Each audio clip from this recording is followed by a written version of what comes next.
Senhor, e me conheces,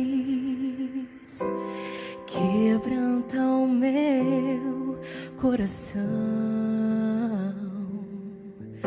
transforma-me conforme a tua palavra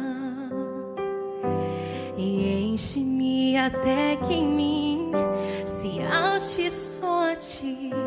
E então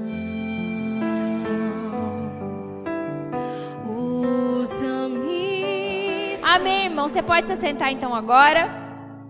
E você pode abrir a palavra de Deus comigo em Efésios 5, 1 até o 2. E depois nós vamos pro 8, 9 e 10. Sede, pois, imitadores de Deus como filhos amados, e andai em amor, como também Cristo nos amou e se entregou a si mesmo por nós, em oferta e sacrifício a Deus em cheiro suave. Versículo 8. Porque noutro tempo erais trevas, mas agora sois luz no Senhor. Andai como filhos da luz. Porque o fruto do Espírito está em toda bondade, justiça e verdade, aprovando o que é agradável ao Senhor. Amém? Então nós estamos fazendo 21 dias, dos nossos devocionais. E nós temos falado sobre guardar o coração, então. Nós temos falado sobre guardar o nosso coração de algumas coisas, E esses 21 dias de devocionais, nós já publicamos acho que uns 13 até agora, mas que não seja somente, irmãos, para a gente ficar compartilhando em redes sociais, mas seja também para que nós realmente possamos aprender e a colocar em prática tudo aquilo que tem sido ministrado e falado. E hoje, irmãos, o que nós vamos falar sobre guardar o nosso coração da esterilidade espiritual. E sempre que nós falamos, irmãos, sobre gerar filhos espirituais, ou sobre ser frutífero no reino de Deus, geralmente as pessoas pensam que está falando de, então eu tenho que ser líder de célula. Eu só vou gerar filhos espirituais quando eu for um líder de célula. Mas não é isso que a palavra de Deus diz, irmãos. E é isso que eu gostaria de falar nessa noite. Eu oro, irmãos, e eu quero de todo o meu coração que todos vocês sejam líderes de célula. De célula de jovens, de adolescentes, de adultos, de crianças. Esse é o meu sonho. Mas isso não significa, irmãos, que independente de ser um líder de célula ou não, nós não possamos ser frutíferos. Nós não possamos gerar filhos espirituais. E essa palavra aqui então fala, irmãos, sobre algo que me chamou muita atenção. Eu senti no coração de falar com relação a essa passagem. Então é Efésios 5, é nessa passagem aqui que nós vamos nos direcionar, vamos ser guiados nessa noite. Iremos para outros versículos, mas eu gostaria que você deixasse sempre aberto nesse capítulo. Amém? Então, olha o que a palavra de Deus diz aqui. Sede, pois, imitadores de Deus como filhos amados. E para que nós sejamos frutíferos, irmãos, para que nós realmente geremos discípulos, filhos espirituais no reino de Deus, é preciso que as pessoas reconheçam em nós algumas coisas. E eu sei que muitas vezes a gente começa, meu Deus, eu preciso ganhar de pessoas para Jesus, eu preciso gerar filhos espirituais, como se isso precisasse de algum esforço. E aqui essa passagem fala sobre algumas coisas que eu preciso entender para que eu realmente seja frutífero, para que eu realmente gere filhos espirituais, amém? E no culto das 4 eu falei um pouco sobre influência. Todos nós, irmãos, todos nós, de alguma forma, somos influenciados. Tem gente que pensa, não, eu não sou influenciado por ninguém me direciona, eu faço o que me dá na mente, eu faço o que me dá na cabeça. Mas isso não é verdade, irmãos. Todos nós, quer por bem, quer por mal, somos influenciados e influenciamos pessoas. E exatamente por entender isso é que nós precisamos saber de que forma nós temos influenciado as pessoas. De que forma nós temos direcionado as pessoas, o que as nossas atitudes, os nossos comportamentos, a nossa forma de viver tem influenciado na vida das pessoas. Porque quando você conseguir ser uma influência cristã na vida de alguém, as pessoas vão querer se conhecer a Cristo também. Talvez há pessoas aqui que têm muito tempo de igreja, talvez há pessoas que são muito novas na fé. Mas independente do tempo de igreja que você tem, é muito possível que você gere filhos espirituais através do seu testemunho. No curso de maturidade, nós falamos ainda na terça-feira sobre isso.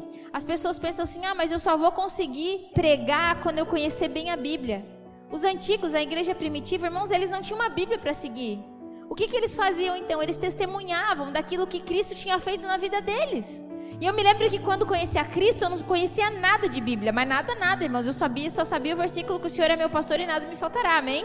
Mas eu contava para as pessoas o que Jesus estava fazendo na minha vida. E era dessa forma que as pessoas começavam a ver, não, mas realmente a Cris está diferente, tem alguma coisa diferente aí. Era dessa forma que eu pregava, era dessa forma que eu me comportava, e é assim que tem que ser na sua vida também. E essa passagem que nós lemos aqui, eu vou indo por versículos, irmãos, e eu vou pontuando algumas coisas que nós podemos, algumas lições que nós podemos tirar aqui. Então a primeira diz assim, ó: sede, pois, imitadores de Deus como filhos amados. Todo filho, irmão, tem o pai e a mãe como referência, amém? Não é assim? Eu vejo a Caroline, né, a forma de vestir. Esses dias alguém riu, falou pra ela que ela estava se vestindo igual uma senhora, né? Porque às vezes ela vê eu com vestido, ela quer um vestido igual, né? Às vezes o jeito de se arrumar, as coisas, comportamentos dentro de casa, né? Com essa coisa de limpeza, ela tá pior que eu. De certa forma eu influencio a vida dela.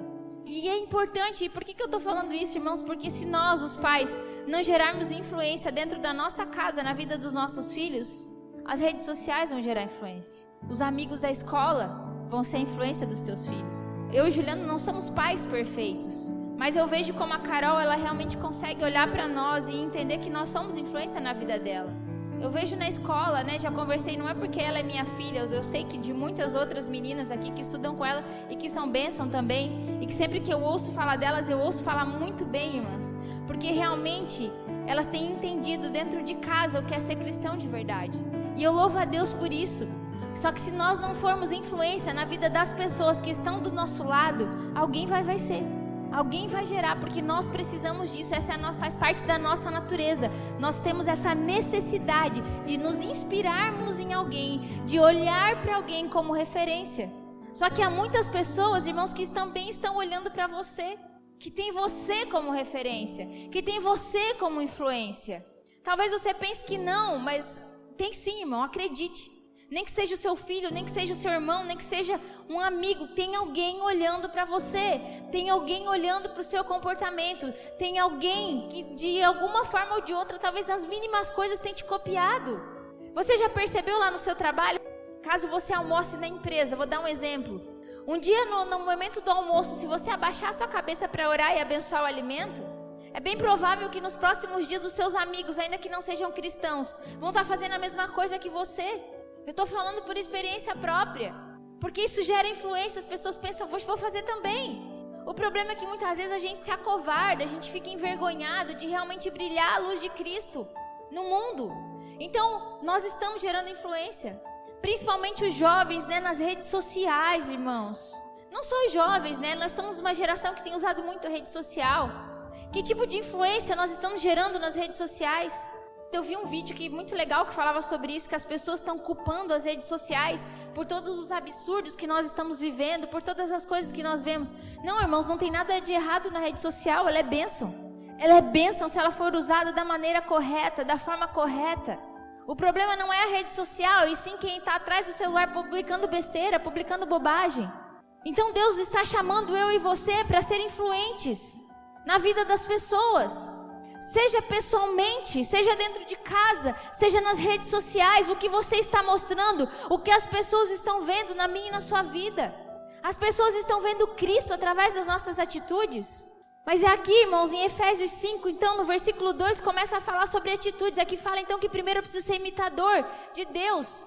E um dos caras mais influentes na palavra de Deus, depois de Jesus, irmão, foi o apóstolo Paulo. Eu falo muito de Paulo. Eu gosto muito da história de Paulo. Uma das histórias dos apóstolos que eu mais amo e mais me identifico.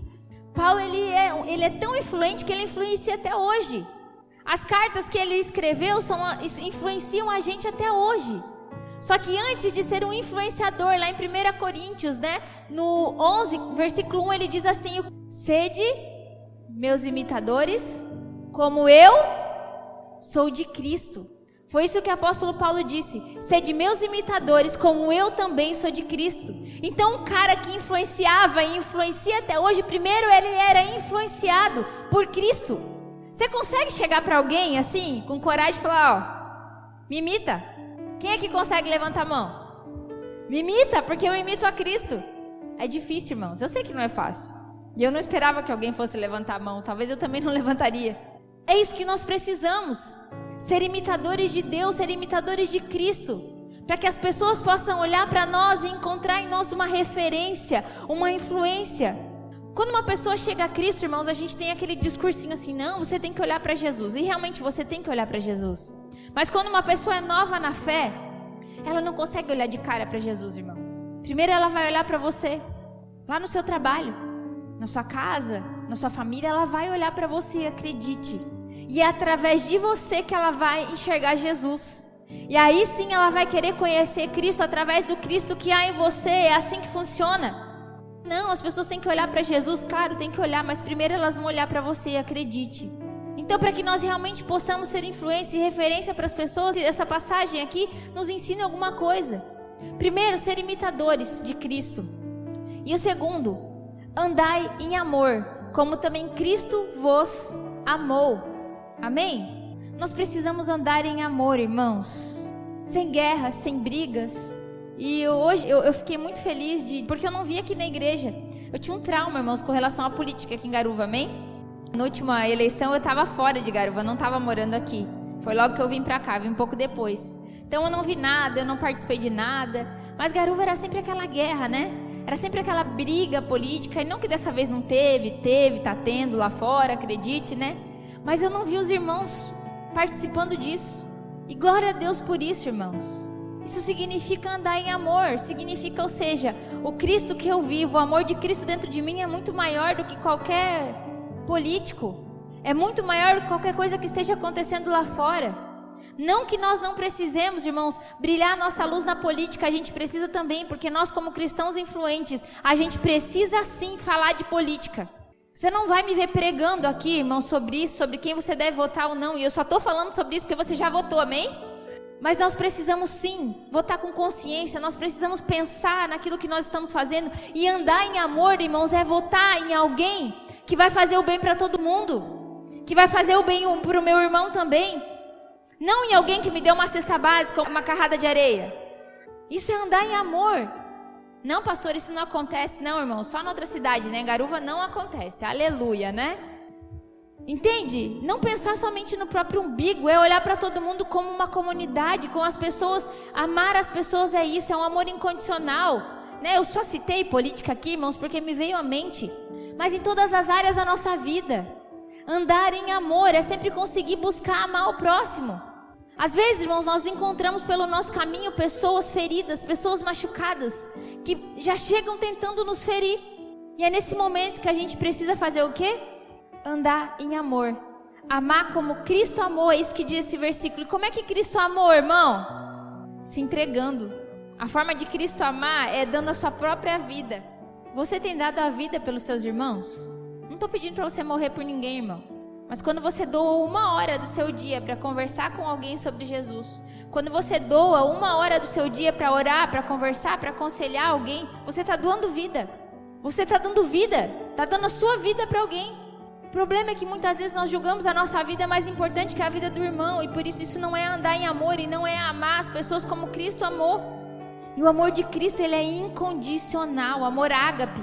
Ele não põe condições para amar. Só que nós, irmãos, muitas vezes escolhemos quem nós queremos amar. Não é assim? Se é legal eu amo, se não é legal, deixa pra lá, né? O chatinho não dou conta de amar. Eu suporto em Cristo, né? Não é assim? Não, a gente tem que amar até o nosso inimigo, amar quem trata a gente mal, amar quem nos ofende, amar quem nos humilha. E eu sei que não é fácil, irmãos, e talvez é por isso que muitas vezes a gente não está conseguindo fazer a diferença lá fora. Nós precisamos andar em amor. E lá no versículo 8, diz assim: porque no outro tempo éreis trevas, mas agora sois luz no Senhor, andai como filhos da luz. O que você era, irmão? Treva. Às vezes eu falo para as pessoas, eu era treva, né? As pessoas acham engraçado, mas é verdade, irmãos, nós éramos trevas. Nós estávamos em trevas, nós tínhamos comportamentos de treva, essa é a verdade. Mas hoje a luz de Cristo entrou na nossa vida, amém? Ele nos transportou do domínio das trevas, da escuridão, para a sua maravilhosa luz, é isso que diz lá em Colossenses. Só que aqui diz o que então? Mas agora sois luz do Senhor, portanto, né, andai como filhos da luz. Então, para ser referência, para ser influência na vida das pessoas, primeiro eu preciso andar em amor. Segundo, andar como filho da luz. E qual que é a função da luz, irmão? A função da luz é iluminar. Você tem iluminado? Abre a palavra de Deus comigo em 2 Coríntios 4:4. O Deus desse século cegou o entendimento dos incrédulos para que lhes não resplandeça a luz do evangelho da glória de Cristo. Amém? Quem que é o Deus desse século, irmão? Satanás, o diabo, está ali na Bíblia com letra minúscula. Então o Deus desse século cegou o entendimento dos incrédulos para que eles não vejam a luz do evangelho da glória de Cristo. Então há pessoas andando na escuridão, há pessoas cegas, andando cegas com seu entendimento cego, porque o diabo fez isso, cegou o entendimento dos incrédulos para que eles não vejam a luz de Cristo, para que a glória de Deus não se manifeste neles. Então tem muita gente andando lá fora que ainda está cega, irmão. O problema é que nós olhamos para essas pessoas e a gente pensa, não quer saber de Deus, não quer saber disso, não quer saber daquilo. Não, a Bíblia fala que o diabo cegou eles, para que eles não vejam a luz. Então o que eu e você temos que fazer? Iluminar a luz desses que ainda estão na escuridão. Você conhece alguém, irmão, que está andando na escuridão? Quem aqui conhece alguém que está andando na escuridão? Eu também conheço. E o que nós temos que fazer então? Levar a luz. E agora eu quero que você abra comigo João 8:12. Falou-lhes, pois, Jesus outra vez dizendo: Eu sou a luz do mundo. Quem me segue não andará em trevas, mas terá a luz da vida. Jesus disse aqui que ele então é a luz do mundo. E que se a gente seguir ele, a gente terá a luz, amém? Agora você vai comigo lá em Mateus 5, versículo 14. Diz assim, e 16, vou ler até o 16. Vós sois a luz do mundo. Não se pode esconder uma cidade edificada sobre um monte. Nem se acende a candeia e se coloca debaixo do alqueire, mas no velador, e dá luz a todos que estão na casa. Assim resplandeça a vossa luz diante dos homens, para que vejam as vossas boas obras e glorifiquem a vosso Pai que está nos céus. Amém? Então João 8:12, Jesus disse: Eu sou a luz do mundo. E ali em Mateus 5:14 ele disse: Vós sois luz do mundo. Porque nós somos, irmãos, aquilo que ele é. E nós temos o encargo de levar essa luz para onde há trevas. O que é a escuridão, irmãos? O que é as trevas? A ausência de luz. As trevas são a ausência de luz. E nós então precisamos ir levar a luz, porque nós somos a luz do mundo. Porque nós somos como Cristo, e Deus está chamando eu e você para levar essa luz, para brilhar essa luz que está cegando o entendimento dos incrédulos. É muito incrédulo lá fora, muita gente cega, muita gente vivendo na escuridão, irmão. E eu e você precisamos andar como filhos da luz. Nós precisamos ir lá e iluminar onde há escuridão. O problema, sabe o que é, irmãos? Que a gente está querendo brilhar onde já tem luz. É fácil brilhar aqui na igreja, porque eu estou vendo um monte de lanterninha aqui, amém? Eu estou vendo um monte de luz, porque vocês são a luz do mundo. Mas Deus não está chamando você para brilhar aqui na igreja. Deus não está te chamando para pregar para crente. Deus não está te chamando para brilhar na vida de quem já é luz. Deus está te chamando para resplandecer a glória dele, a luz dele lá nas trevas, aonde há pessoas que também precisam conhecer essa luz. Eu e você somos a luz do mundo. Comece a prestar atenção nas pessoas ao teu redor, irmãos. E você vai ver muita escuridão, você vai ver muita treva. Mas esteja disposto, esteja disponível para ir lá e brilhar essa luz que há em você. Aqui a palavra diz, Mateus 5, no versículo 14, no 15 diz assim: Não se acende a candeia e põe debaixo do alqueire. O que quer dizer isso, irmãos? O que é a candeia? A candeia, ele é como se fosse um instrumento, assim, um recipiente de barro, muitas vezes, que é colocado óleo, e aí eles colocam fogo e usavam antigamente isso para gerar luz. Era como se fosse um lampião, essas coisas, amém? E o alqueire era um recipiente que era utilizado, né, para colocar coisas secas ou molhadas, grãos, podia ser de madeira, de vime, de várias coisas. E é disso que eles chamavam alqueire. E o que a palavra de Deus está dizendo? Que não podia colocar o alqueire para cobrir a candeia. E tem muito crente, irmão, que está vivendo desse jeito, vivendo como uma candeia escondida debaixo do alqueire. Ninguém sabe que você é filho da luz. Você vem na igreja todo domingo, você participa da célula, mas ninguém sabe que você é filho da luz. Por quê, irmão? Por que você não está conseguindo mostrar essa luz para as pessoas? Quando eu me converti, eu já contei isso para alguns irmãos. Quando eu me converti, irmãos, eu tinha vergonha de contar que eu estava indo na igreja evangélica. Porque eu perseguia crente, eu tirava sarro de crente, amém? Então quando eu virei crente, eu não queria que ninguém soubesse que eu tinha virado crente. Só 12 anos atrás. E aí eu trabalhava na Marcegalha e eu pegava o ônibus ali na frente do Seu Joãozinho, do mercado Seu Joãozinho, todo mundo sabe onde é, né? E eu ficava ali esperando o ônibus com todo mundo, né? Eu já estava indo na igreja, não tinha contado para ninguém, não tinha coragem. E aí passavam as irmãs do Gabriel, que elas frequentavam a mesma igreja que eu.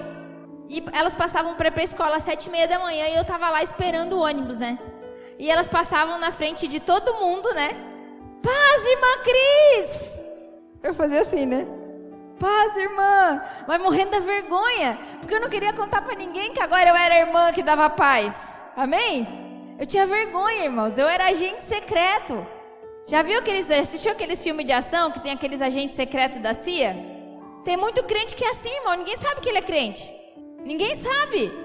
Por quê? Porque está escondido debaixo do alqueire, assim como a candeia. Então está na hora, irmãos, qual que é o alqueire na sua vida? O que está te impedindo de brilhar a luz de Cristo? Fala para mim. A vergonha? O orgulho? O conforto? A falta de tempo? O que está faltando para você brilhar a luz de Cristo que já está na sua vida? Porque aonde a luz entra, irmãos, ela dissipa as trevas. Essa é a função da luz, iluminar. A outra coisa que a luz faz também, ela é guia. E a palavra de Deus diz no Salmo 119, no versículo 105: lâmpada para os meus pés é a tua palavra e luz para os meus caminhos. Então, pelo nosso testemunho, pela palavra de Deus, irmãos, nós estaremos mostrando a luz para as pessoas. Você já tentou andar no escuro? Sabe quando você acorda de noite, né? E você não tem o interruptor do lado da sua cama e você tem que ir até o banheiro no escuro para não acordar ninguém? Sabe? Você vai batendo o pé em tudo, vai dando com a cara na porta, né? Vai se machucando. Andar no escuro é terrível, irmãos. Nós não damos conta de andar no escuro. O problema, irmãos, é que há muita gente andando no escuro, espiritualmente falando, se machucando, se ferindo, dando com a cara na porta. E aí Deus está chamando eu e você para ser a luz que mostra o caminho, que direciona as pessoas no caminho certo. O problema é que a gente está muito ocupado com as nossas coisas, muitas vezes se escondendo debaixo do alqueire. Vocês são a luz do mundo. Nós somos a luz do mundo, porque nós somos o que Cristo é e Ele é a luz do mundo, amém? E nós devemos brilhar no mundo, irmãos. É isso que a palavra de Deus diz. Lá em Filipenses 2,15 diz assim: inculpáveis no meio de uma geração pervertida e corrupta, na qual resplandeceis como luzeiros no mundo. Nós precisamos resplandecer como luzeiros no mundo, irmãos. Nós olhamos para fora, nós vemos uma geração talvez pervertida, corrupta, mas Deus está nos chamando para ser luz lá no mundo. Não é para ser luz aqui dentro da igreja, é para ser luz lá fora, para mostrar a diferença na vida das pessoas que ainda estão andando na escuridão. O problema, irmãos, é que muitas vezes a gente se aproxima de quem anda na escuridão com julgamentos, com condenação. Mas antes de ser luz, o que a Bíblia falava que a gente tinha que fazer? Andar em amor. Você só vai conseguir ser luz, irmãos, na vida de quem consegue enxergar o amor em você. Quando você briga com alguém que sente amado por você, a pessoa não fica brava, ela não fica ofendida contigo. Ela ouve o que ela tem para dizer porque ela sabe que você o ama. E quando a pessoa se sentir amada por você, ela vai querer conhecer a luz que tem na sua vida também. E essa luz vai entrar nela. Sem esforço, irmão. Aonde você entrar, a luz ela começa a clarear as coisas. Alguém já falou isso pra você, irmão? É um negócio maravilhoso. Eu vi algo diferente em você. Eu tô vendo alguma coisa diferente em você. Isso já aconteceu com vocês? Não tem nada mais gratificante que isso, irmão, do que as pessoas verem que nós não somos mais as mesmas pessoas, que nós estamos diferentes. Às vezes eu ouço testemunhos de pessoas vindo me contar que outras foram perguntar para elas: nossa, o que aconteceu contigo? Tu tá tão diferente. É porque a luz entrou. A luz que é Jesus. E quando você falar de Jesus, irmãos, onde há escuridão, a luz entra também. Você não está jogando palavra ao vento. E quando nós somos a luz do mundo, quando nós somos a luz que Jesus diz que nós somos, irmãos, aonde a gente entra, as pessoas percebem que tem uma luz que brilha que é diferente. As pessoas não conseguem se comportar como elas se comportariam se você não estivesse ali. Já aconteceu isso com você também? Já aconteceu várias vezes comigo, irmãos, de as pessoas se sentirem constrangidas em fazer piadas sujas perto de mim, em falar palavrão perto de mim, em beber. Mas por quê, pastora? Tu falou alguma coisa? Não, a pessoa ela só não se sente à vontade de fazer isso, porque vê algo diferente. A mesma coisa em você. Se as pessoas se sentem confortáveis em fazer piadas sujas perto de você, se as pessoas se sentem confortáveis em ficar falando tudo que é besteira perto de você, significa que talvez você não está brilhando nada, irmão. Significa que é bem provável que você está escondido debaixo do alqueire. Porque quando a gente brilha a luz, as pessoas se constrangem. E elas querem essa luz também. É assim que tem que ser. Amém? Só que lá em Efésios 5, onde nós estávamos antes, fala sobre nós andarmos como filhos da luz. E aí depois continua falando assim, ó. Entrar entre parênteses, né? Porque o fruto do Espírito está em toda bondade, justiça e verdade. E para ser luz no mundo, para andar na luz, nós precisamos revelar a bondade de Deus. O problema é que há muita gente confusa, irmão, porque não sabe qual é o padrão de bondade. Muitas vezes nós pensamos que bondade é ser bonzinho, é ser manso, é não dizer não pra nada, é ser aquela pessoa que queridinha, que não incomoda, né? E não tem boca pra nada. Não é assim, quando uma pessoa é muito boazinha, é muito quietinha, a gente fala assim, mas é tão boazinha, né? A pessoa nunca te contraria, é tão boazinha. E muitas vezes nós confundimos o ser a bondade com o ser manso. A Bíblia fala que o padrão de bondade é o de Cristo, isso é fruto do Espírito. E às vezes a gente fala assim, mas fulano nem é da igreja, mas tem um coração tão bom, é tão bondoso. Para Deus não serve, irmão, porque Ele rejeita tudo aquilo que é natural, Ele só aceita aquilo que é espiritual, amém? E nós precisamos da bondade de Cristo dentro de nós, que é o fruto do Espírito. E a bondade de Cristo não é exatamente como nós pensamos que é. Ele olhava as pessoas nos olhos, Ele tratava as pessoas com amor, mas Ele não negociava, irmão. Quando o jovem rico chega diante de Jesus, o que Jesus fala para ele? Vende tudo que você tem, dá aos pobres, aí você me segue. O que aconteceu? O menino virou as costas e foi embora. Jesus não fez nada. Vai. A gente daí pensa, não, se ele realmente fosse bonzinho, não, vem aqui, não é bem assim. Não, porque às vezes o nosso conceito de bondade é esse, que tem que ser tudo, aceitar tudo que as pessoas querem, falar tudo que elas precisam ouvir, porque senão vão ficar ofendidas. Jesus não negociava princípios e ainda assim isso não alterava a bondade dele. Amém? A palavra de Deus diz que a bondade de Deus é que produz o arrependimento. Foi a bondade de Deus, irmãos, que levou eu e você ao arrependimento, a conhecer Jesus, para se tornar luz, se tornar filho da luz. E quando nós manifestarmos a bondade de Cristo na vida das pessoas, as pessoas vão conhecer a luz também, que é Cristo. Amém? A outra coisa que nós precisamos manifestar, irmãos, que diz ali então é a justiça. Qual justiça? Não é a justiça, irmãos, do STF. Não é a justiça dos rabinos que interpretavam a lei. É a justiça de Cristo. É a justiça que eu e você só podemos encontrar em Cristo. O problema é que muitas vezes nós aceitamos essa justiça na nossa vida, mas nós não levamos essa justiça até as outras pessoas. Como assim, pastora? Olhar para a justiça de Cristo é entender que nele eu fui justificado pela fé. É não olhar para o Monte Sinai, é não olhar para Moisés, é não olhar para as leis que foram escritas no Monte Sinai, e mais olhar para o Monte do Calvário, da cruz, onde Jesus morreu para justificar eu e você. O problema, irmãos, é que muitas vezes nós somos muito tentados a nos chegar até a vida dos irmãos com condenação, com julgamento, querendo mandar todo mundo para o inferno. Não é assim? Jesus, ele não tinha nada disso, irmão. Jesus, ele amava e dava atenção e jantava na casa do religioso, mas também jantava na casa do pecador. A palavra de Deus fala quando ele está jantando na casa de Simão, né, o fariseu, e entra aquela mulher pecadora e se lança aos pés dele, e começa a chorar, e joga perfume sobre os pés dele, e chora, e limpa os seus pés, e seca seus pés com o cabelo dela. Ele estava lidando com dois tipos de pessoas ali, mas ele estava sendo luz na vida das duas pessoas. Porque Jesus, ele jantava na casa do religioso, mas ele também jantava na casa do pecador. Ele dava atenção para o pecador. Se você for ler a Bíblia, você vai ver que ele jantou na casa de Zaqueu, que era um publicano, pecador. Jantou na casa de Mateus, que era um coletor de impostos também, e se tornou um dos seus discípulos. Jesus, ele andava com todo mundo, ele não fazia acepção de pessoas, irmão. Porque essa é a justiça de Cristo. Ela vem pela fé. Ela não tem a ver com quem nós somos, com os nossos comportamentos, tem a ver com aquilo que nós cremos. Mas no trato com as outras pessoas, muitas vezes nós não estamos manifestando a mesma justiça. Nós queremos essa justiça para nós, Nós aceitamos, entendemos que fomos salvos pela fé, que Cristo me justificou, que Ele transformou a minha vida. Mas quando eu olho para o irmão que ainda permanece em pecado, que ainda não teve a sua vida transformada, que ainda está do mesmo jeito, a gente rapidamente se lança com julgamento, com condenação, igual o Simão fariseu fez com aquela mulher que já chegou aos pés de Cristo. Mas nós temos, irmãos, então, é que derramar bondade sobre a vida das pessoas e a justiça que vem de Cristo.